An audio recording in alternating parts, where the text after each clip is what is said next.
In my video on building this sheath kit, I talked about attaching a flashlight to it.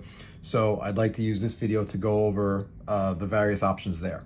I've got 4 flashlights that I've played around with, and then I've got various ways to attach them. So first we'll go through the flashlights, and then we'll go through the ways to attach them.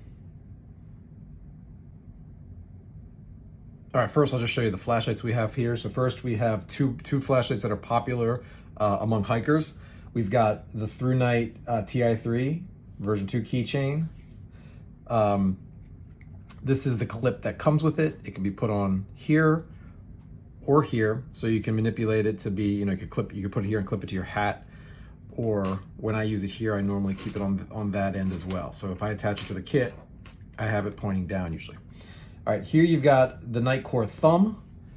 This one actually bends at a 90-degree angle, which is kind of cool. This is a sort of a no-name Chinese company's waterproof plasma lighter, so it's also got a lighter on the end there, which is neat. This is a model that a lot of different people use. I think Yuko has one using the exact same model. This does not come with a clip, so I bought a separate clip. I can't recall where I got this from, but I will link it below. And then lastly, we've got the Ace Camp mini solar dynamo flashlight. So the thing I like about this is that it has a solar charger here, and it has a hand crank. And a little bit of hand crank can get you several minutes of light. So this is one that you essentially never run out of power as long as you have it. All right, first let's talk about the power source of each of these. This one uses a AAA battery, so you can carry multiple batteries and obviously have ability to keep this going for as long as you have batteries. These two both charge via USB. So if you have a solar array with you, you can keep these two going for as long as you have sunlight available. And then this one not only has its own solar panel right there, but it also has the hand crank, as I mentioned before. Water resistance. This one here, the ThruNite, is an IPX8 water resistance, so that takes it down to 2 meters. So this one's going to be pretty reliable when you get it wet. This one is IP65, which is considered water resistant. So you don't want to be submerging this one, but it'll take some water. This one is waterproof per the advertising, although it didn't give a specific IP rating. You can see here that it sort of clamps down tight. It has a button that looks like it could be waterproof. I read through the reviews online, and some people had good luck with it being waterproof, others didn't. So, as far as waterproofing goes, I don't know that that's as reliable as these two, which have actual, determined ratings. And then this one does not say anything about being waterproof or not, so it likely is not. The hand crank has space on the side for the water to go in. The light switch as well will allow water in, and then these other seams here do as well. I was actually considering whether I should try and waterproof this by filling the seams, but I guess at the end of the day, you still need the crank to be able to turn. You still need the button to be able to move, and as long as you have those with the ability for water to permeate to the inside, you're never really going to get that waterproof. All right, then let's talk weight here. So I'm going to give these in grams, and I guess I give grams and ounces. Okay, so the ThruNite is, I measured this myself at 23.5 grams. That's 0.83 ounces. The NiteCore thumb, 24.7 grams or 0.87 ounces. The waterproof plasma lighter here is 54.1 grams. So this one is the heaviest, 1.91 ounces. And then this one here is 22.4 grams or 0.79 ounces. So this is the lightest, but all 3 of these are pretty close. 23.5, 24.7, and 22.4 ounces. As far as size goes, this one is definitely going to be our most compact option here. These two are about the same in terms of their volume, although this one is longer. So this one comes in around 3 inches, and you can see here it's not even 1.5 inches, or it's a ½ inch with the clip, maybe. This one here, if you exclude the chain, you get like 1.5 inches maybe. On this side, you've got maybe 3/4 of an inch, including the hand crank down there. And then across you probably got a little over an inch on the part of that. So these in terms of volume are about the same, although obviously the dimension is very different. And obviously this one here is the biggest one. This one is coming in at about 3 3/4 inches from the top to the bottom. So this one is definitely size-wise our largest option. All right, let's talk about the options for connecting each of these. So first, let's look at clips. So as noted before, this one comes with its own clip. It can be put in 2 different directions there. This one also has a clip, but it's built in. So you've only got this one option right there, that's it. This one does not have a clip, but you can buy one separately that will fit around here. Again, I'll link below where you can get that. And this one doesn't have any clip at all. Can't really use the hand crank as one. It's not really stable enough, so there's no clip on this one. As for the tie-in loop, each of them have a way to tie something into them. So this one has a very small loop there. So most likely, if you want to use that, you're going to put a circular key ring in there first before you do it. Although some things might fit through that hole. This one has it on the bottom, so it's got a fairly wide way to put things through the loop there. This one has it right there, so you can fit things through that fairly easily. And this one has several chain links attached, 2 keyring loops. So this one's like a 1/4 inch and that one's maybe an inch. And then it's all connected to this one in here that's sunk in and attached to something on the inside. Again, this one here is also very small. So if you're going to try and attach something right to the base, you're going to want to use a separate loop. And this is the only one that comes with a keychain. So that's the only other method of attachment for those. All right, let's talk about the actual light. So this goes up to 120 lumens. This goes up to 85. These two I could not get any lumen ratings on. I couldn't figure out what they were. So most likely this one's going to be the brightest at 120, that one at 85. As far as the different modes go, the ThruNite has 3. So you got dim, you can probably barely see that, middle, and then bright. And then if you keep clicking through 3 more times, dim, middle, flash. Oops, dim, middle, flash. There we go. It also has a flashing mode like this. The NiteCore thumb has 2 different modes. Now, I actually got one that has a black light, largely because I was almost at free shipping and I needed to buy slightly more expensive. I think that was $5 more. So here's what that looks like. So there's your regular light. So that should be the 85 lumens that was measured. And then we've got the black light right there. Hard to see with the light on here, but you can see there's some stuff on the table appearing as you put it there. And then lastly, it's got a flashing light mode that looks like police lights. Not much use there as far as camping, but kind of fun, I guess. This one has 3 modes. So you've got dim, or I think that's bright actually here. Let's see here. Bright, dim, and flashing. This one only has one single mode, just on or off. That's it. Very straightforward. If we compare the lights here, let's turn this one on and let's see. We knew that this one goes up to 80, no wait. This one is the one that goes up to 85. So yeah, definitely brighter than this one. And then if we compare it to this one on its brightest mode, not sure. This one might be brighter actually. So although this one had no measure, it might be brighter than 85 lumens.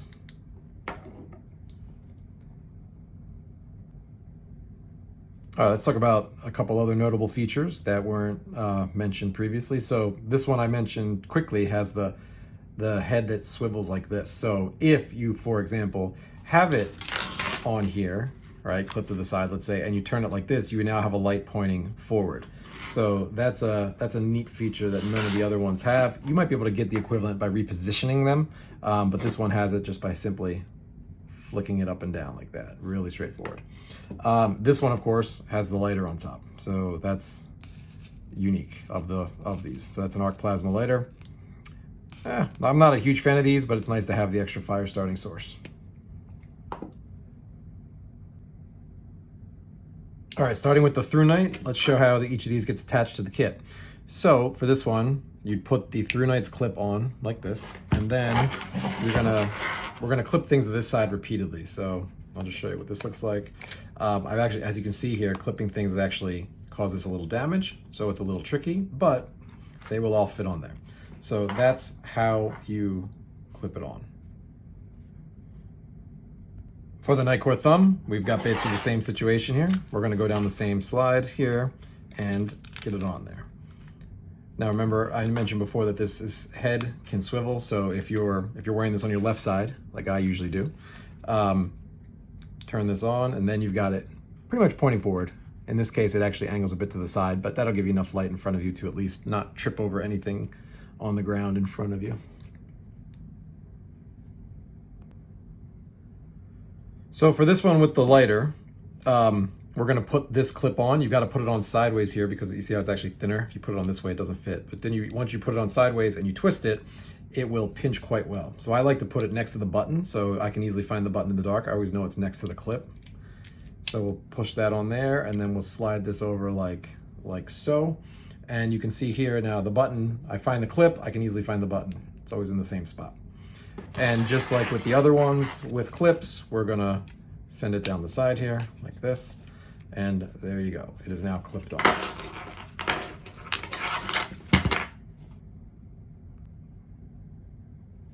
All right, now as this one doesn't have a clip at all, it requires something more to connect it. Obviously, there's ways you could just, put this keychain over here, but if you want it readily available, that's a little annoying. So I haven't done it that way. Instead, what I've done is I've used some retractable keychains essentially. Now I didn't start using these because of this. I actually used them as I was testing out these because these would sometimes fall off. And when they fell off, they would just end up on the ground or whatever, and I wanted a way to keep them connected. So that's when I started looking into these retractable keychains. I'll go over these and how they each get set up for each flashlight from here. All right, so let me start with this retractable keychain here. So as you can see, this is clipped as we showed before, and then in addition, we add on top of that this retractable keychain here. Now this one just clips on. So all you do is slide it to the side. I never had this actually fall off completely, but sometimes this gets knocked out, and then the whole point of this is to hold it on, but if you don't notice long enough, this can come close to falling off. I never had it actually do it, but I saw that it was probably gonna happen sooner or later. So although you can use this, and let's say you wanna take it off and use it, it's easy enough to get it off, you can move it around and use it. I ended up changing for this gear keeper retractable keychain, and I will show you that on each of these. So this one is out of use for me. It's not bad, but I definitely prefer the gear keeper for reasons I will show you now. All right, so this gear keeper retractable keychain, first key point here is that this is a pin essentially. You push this through this material, and then this is never coming off. Problem there then becomes if you want to detach the flashlight, how do you do it? Well, that's where these come in. So I have two different kinds of connectors. I have one with string that can go through the loops here, and I have one with a smaller keychain ring, and simply both of these connect in the same way using this clip. You just put them in there, and then you have the ability to retract, and if you need to detach it completely, which I really do actually, but say you want to lend it to somebody else or something, you just push in the clip here and pop it right out. And then you have your flashlight connected to this piece of the keychain, and you have this still connected to your kit. For each of these three flashlights, which clip to the side here, we're gonna want the gear keeper in the same spot. You can see here I've already put a hole through there. I'm going to put this through the same one again. The way I positioned this was I wanted to make sure that this circle wasn't popping out of the side here. So I just basically lined it up there, and that's how I got the position for the hole. Once you position it on there, this will be in the right position to dangle down to something over here. All right, so I've gone ahead and pushed that through and screwed it in to the back. Even though the circle comes right up to the edge, you'll see that it actually leaves a little space here when you twist it around. So you'll have the ability to move this as needed in whichever direction you care to go, and it'll stay in just fine that way. All right, so let's go ahead and connect each of the flashlights. All right, for the ThruNite, we're going to use the GearKeeper keyring connector, and we'll just put that through here like this, and then you can go ahead and thread it down just as you've done before. Now, if you want to take this off, use it.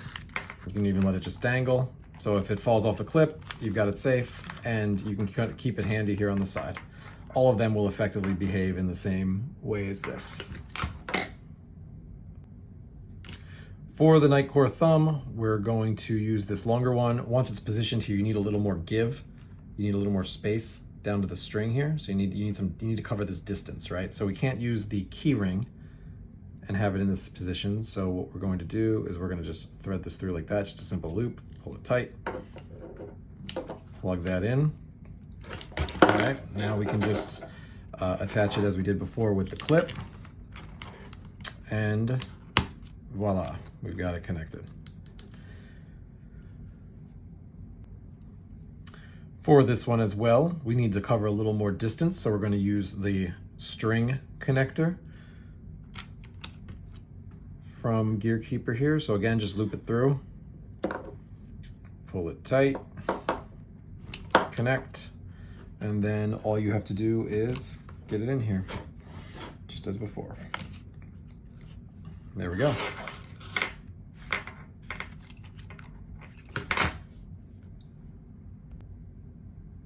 All right, the last one to connect here is the hand crank flashlight. This one is a special case because it has no clip. So as you can see here, I have actually repositioned the GearKeeper retractable keychain here. Basically what I did was I moved it up right in the center along here. You don't want to put it too high, because if you do, this will pop out like on an angle like this, but you want it right in the center so this points down. And then because there's nowhere to clip this one, we're just going to attach it here. However, we don't want all these dangly bits. So what I've actually done is I've clipped off the keychain at this first link right here. And here you can see the results of that. I actually just used the Leatherman Signals wire cutter, cut off the chain there, and then I can attach that directly to the GearKeeper, what's that, a 1/2 inch keychain ring. And so once you do that, you just have it here. Now this is going to be a little annoying in that it's going to dangle. But if you want to have your hand crank here, this is the best way I could come up with to put it on here. If anybody else has any suggestions, I'd love to hear them. Just send them in the comments below. But that's the best way I think so far that I've been able to come up with to connect this. All right, so if we ask what setup am I actually using right now, this is the current setup that I'm going with when I'm out in the field. I like having the extra fire starting tool in there. I like having the multiple modes here. I like that this is waterproof for the most part. There were some commenters who said it wasn't. I haven't tried submerging this or anything, but it does look like it's built to be waterproof. It's gotten a bit wet in the rain, but you know, nothing major yet. So I can't give you that with 100% confidence. But as compared to say this, which I would probably prefer to have something like this attached here. So the reason being is that this is sort of a first tier piece of survival kit, right? I have it on my person. So if I fall down a hill or something and lose my other gear, this is what I have on me. This is not waterproof, even though it has the benefit of not needing any additional electrical source besides the sun potentially, or if you don't have that, just hand cranking it. So my current setup right now is I have this here on my kit, and then I keep this in tier 2, which for me is a chest rig. So I keep one of these in my chest rig. That protects it from the water somewhat. You know, and obviously if I want to make sure that's 100% good, I can put it in a plastic bag. So my combination for lighting right now, I have a headlamp, that's my normal go-to, but I keep this on my hip. This is sort of my tier 1 lighting option. Tier 2 is this, and then tier 3 is my headlamp. Currently haven't been using these two much at all, even though they come highly recommended if you start reviewing online things that backpackers tend to use. I like them. I don't have a problem with them. I'm definitely keeping them around, and I might swap these out later. And if I get tired of this, if I want to go even lighter, this is the one I'd probably test next. But these are both good. I can't really knock them. But right now that's what I'm using. This is not something, though, as you can see from all the different configurations I've tried here, that I'm settled on. So if you guys got any opinions or any ideas or any other flashlights, say, or any other way to connect them that I haven't thought of here, I would love to hear it in the comments below. But until then, got this, and we'll see how this develops over time.